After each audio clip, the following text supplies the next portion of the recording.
को सड़क पर उतारने के लिए बाध्य होगा। विधानमंडल का जो सत्र हो रहा है, हम अपने शिक्षकों से भी अपील करते हैं कि वे तैयारी में रहे और विधानमंडल के सत्र में हम लोग संघर्ष का कार्यक्रम बनाएंगे। माननीय मुख्यमंत्री जी, आपसे विनम्र निवेदन है कि तुरंत रोकिए, ये अलबल बोल करके नाश कर रहा है, आपकी सारी उपलब्धियों पर पानी फेर रहा है। बस अब इतना ही। कल जहां जब काल मनुष्य पर छाता है तब उसका बुद्धि विवेक मर जाता है, ये कहावत अभी जो है बिहार के जो जितने भी पदाधिकारी गण हैं और साथ ही साथ जो बिहार के मुख्यमंत्री हैं उनके ऊपर सीधे तौर पर सूट कर रहा है।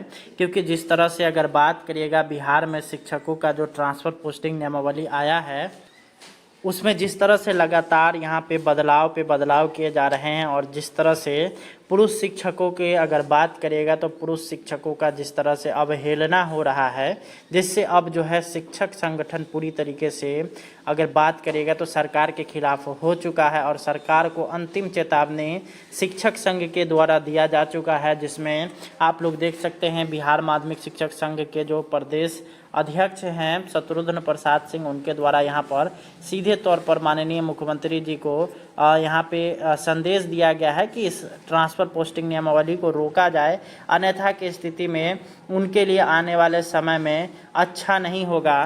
क्योंकि यहाँ पे जिस तरह से यह जो ट्रांसफ़र पोस्टिंग नियमावली है, जिस तरह से शिक्षकों को परेशान करने वाला यह नियमावली बनाया गया है, उसको देखते हुए शिक्षक अब जो है सड़क पर उतरेंगे और शिक्षक अब जो है आंदोलन का सहारा लेंगे और साथ ही साथ लीगल तरीके से वो भी जो है यहाँ पर कोर्ट भी जाएंगे। ये यहाँ पर इनके द्वारा स्पष्ट तौर पर अगर बात करिएगा तो कह दिया गया है। तो चलिए हम लोग देखते हैं इनके वक्तव्य को और ये क्या बता रहे हैं। स्थानांतरण और पदस्थापन नियमावली के विरुद्ध अपनी बात एक निजी चैनल से कह रहे थे। इससे पूरे राज्य के शिक्षकों में ऐसा भ्रम उत्पन्न हो गया है कि जब शिक्षा विभाग के सबसे बड़े पदाधिकारी खुद अपने द्वारा ही बनाई गई नियमावली के खिलाफ किसी निजी चैनल से बात कर रहे हैं, तो और इससे बढ़कर के आपत्तिजनक और प्रताड़ना देने वाला कोई बयान नहीं हो सकता है। माननीय मुख्यमंत्री महोदय को इसका तुरंत संज्ञान लेना चाहिए। माननीय मुख्यमंत्री से हम अपील करते हैं कि आप इतना बड़ा काम कर रहे हैं, पूरे देश का अनोखा काम, इतने पढ़े लिखे शिक्षित बेरोजगारों को राजकर्मी का दर्जा देकर बिहार लोक सेवा आयोग से नियुक्त करवा रहे हैं और पुराने जो हमारे स्थानीय न्याय निकाय के शिक्षक थे उनको भी सक्षमता परीक्षा का अवसर दे करके और परीक्षा देने के साथ ही इस अनिवार्य शर्त के साथ आपने जब जिला आवंटन करा दिया और नई नियमावली में गृह अनुमंडल के छोड़ करके जब आपने नियम बना ही दिया, तो अब आपका ये अपर मुख्य शिक्षा सचिव सिद्धार्थ क्यों इस तरह से बात कर रहे हैं? गृह अनुमंडल छोड़ करके 10 अनुमंडल का विकल्प दीजिए। क्यों? नियम विरुद्ध हम काम नहीं करेंगे। माननीय मुख्यमंत्री महोदय, अपर मुख्य सचिव शिक्षा विभाग, जो आपने जिला आवंटित किया, आपको बिहार के भूगोल का पता नहीं है। 38 जिले में 8 जिले में अनुमंडल नहीं है। हमने पत्र दिया माननीय मुख्यमंत्री को, आपको पत्र दिया, शिक्षा मंत्री को पत्र दिया। अब तो आप हमारे शिक्षकों को परमंडल से भी बदर कर रहे हैं। पहले आप जिला बदर कर दिए, अब परमंडल से भी बाहर कर रहे हैं। भागलपुर परमंडल का क्या होगा? कितने अनुमंडल हैं जोड़ करके देखिए। मगध परमंडल का क्या होगा? सारण का क्या होगा?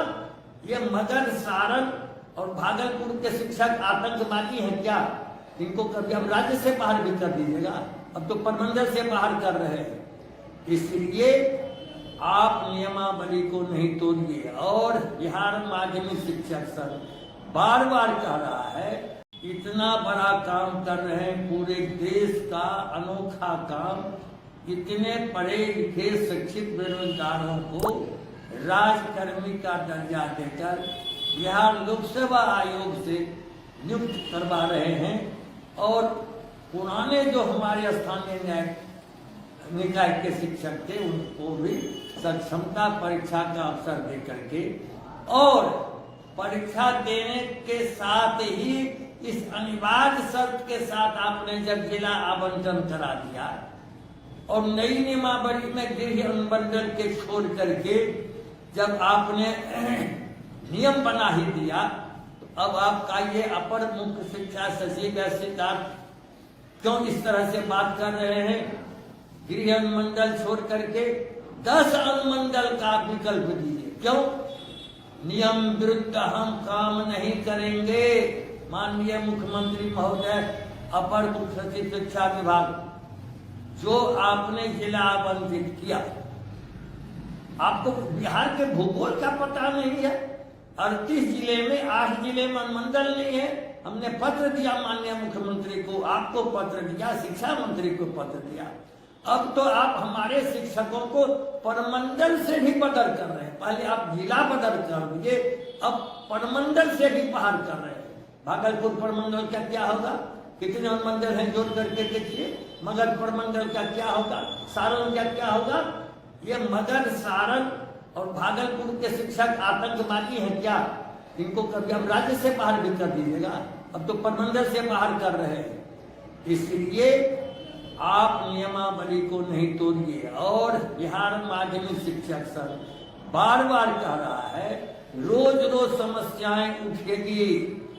आपने महिला के लिए गृह पंचायत से अलग, आप पुरुष शिक्षकों को गृह परमंडल से ही अलग दीजिए। और सबसे बड़ी मांग है और शिक्षार्थी के हित में कि जो जहां है महिला अथवा पुरुष अथवा दिव्यांग, उनको वहीं रहने दीजिए और ऐच्छिक तबादला की नीति ही अपनाइए। ऐच्छिक तबादला ही सभी समस्याओं का समाधान है। आप तो ऐसा उलझा देते हैं हर एक नियम कायदे को, इतना अव्यवहारिक फैसला सुना देते हैं लोगों को, ये तो कल्पना से बाहर की बात है। 80 साल हम पार कर चुके हैं, ऐसा शिक्षा विभाग तो गदरबुद देखा ही नहीं। और माननीय मुख्यमंत्री जी, आप क्या देख रहे हैं? ये 2025 विधानसभा का चुनाव है, ये तो आपको एकदम, आप जो अंतिम पारी अब खेल रहे हैं, अब ये फिर से बाहर कर रहा है आपको, एकदम सारा विकेट पहले ही गिरा रहा है शिक्षा विभाग। इसीलिए माननीय मुख्यमंत्री महोदय, आपसे हमारी मार्मिक अपील है कि शिक्षकों की प्रताड़ना को कहिए शिक्षा विभाग बंद करे, नहीं तो राजनीतिक रूप से आपको ये घाटा देने वाला शिक्षा विभाग है। और आप पुरुष